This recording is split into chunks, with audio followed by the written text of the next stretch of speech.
শেরপুরের ঝিনাইগাতি উপজেলার গারো পাহাড়ের বনরানী রিসোর্ট সংলগ্ন সীমান্ত সড়কের জঙ্গল থেকে অজ্ঞাত পরিচয়ের এক নারীর অর্ধগলিত মরদেহ উদ্ধার করেছে ঝিনাইগাতি পুলিশ।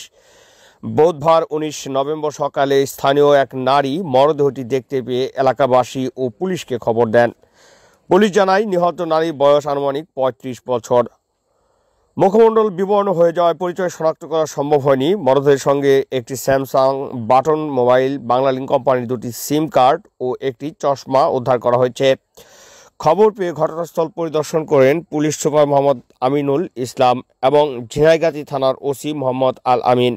প্রাথমিকভাবে ধারণা করা হচ্ছে ২ থেকে ৩ দিন আগে অজ্ঞাতনামা ওই নারীকে হত্যা করে জঙ্গলে ফেলে রাখা হয়েছে। পুলিশ সুপার মোহাম্মদ আমিনুল ইসলাম জানান, মরদেহটি উদ্ধার করে ময়নাতদন্তের জন্য জেলা সদর হাসপাতালে পাঠানো হয়েছে। নিহতের সঙ্গে থাকা মোবাইলটি সক্রিয় করে পরিচয় শনাক্তের চেষ্টা চলছে। পাশাপাশি ঘটনার রহস্য উদ্ঘাটনে প্রয়োজনীয় আইনগত প্রক্রিয়া গ্রহণ করা হয়েছে।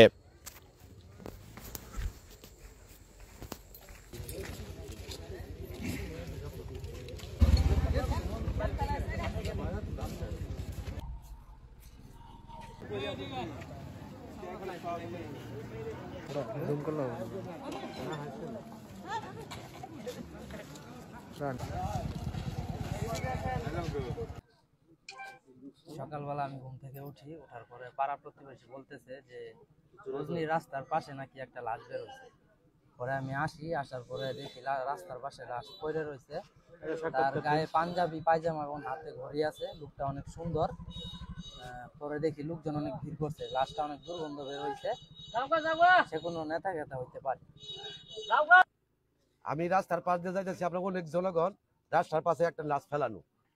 নিজের কোন জায়গার লাশ আমরা চিনি না, আমরা জনগণের সবাই আমরা দেখতেছি কোন গ্রামের লাশ বা এমনি ফেলানো, হিয়ালে আটকায় ফেলাইছে, মুখে পোকা দিছে, অনেক দিনের লাশ। আমরা সংবাদ পাইলাম যেখানে একটা লাশ পড়ে আছে। সংবাদ পাওয়ার পর আমরা আসলাম। আসার পর যেটা দেখতে পারলাম, লাশটা কয়েকদিন আগের হবে যত সম্ভব, কারণ শিয়ালে হাত খেয়ে ফেলছে, ফুলে পেট, হাত পা সব মোটা হয়ে গেছে। তার মুখমণ্ডলটা চেনার মতো কোনো পরিবেশ দেখতেছি না। তবে লাশটা কোত্থেকে বা কিভাবে কেন আসলো আমরা এখন এই বিষয়টা জানতে পারিনি। তবে রাস্তার পাশে লাশটা পড়ে আছে। তবে যেটা বুঝতে পারলাম, কেউ হয়তো মারিয়ে রেখে গেছে, কারণ স্ট্রোক করে বা হঠাৎ করে মারা গেল তো রাস্তার পাশে পড়ে থাকতো, কিন্তু এরকম ভাবে জঙ্গলে পড়ে থাকতো না। আর লাশটা গন্ধ বাড়ানোর পরে এবং কি শিয়ালে কিছু খাওয়ার পরে সেটা আমরা বুঝতে পারলাম যেখানে একটা লাশ পড়ে আছে বা মানুষ জানতে পারছে।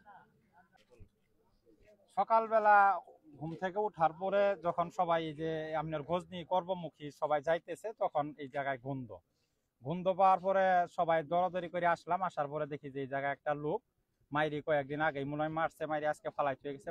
কইছি গন্ধ বাড়াই পড়ছে। আর পরে আমরা এই পচা টসা দেখার পরে আমরা ওসি স্যারকে অবগত করি। পরে থানা পুলিশ আসতে চাইছি, এটাকে নিয়ে যাওয়ার ব্যবস্থা করবো।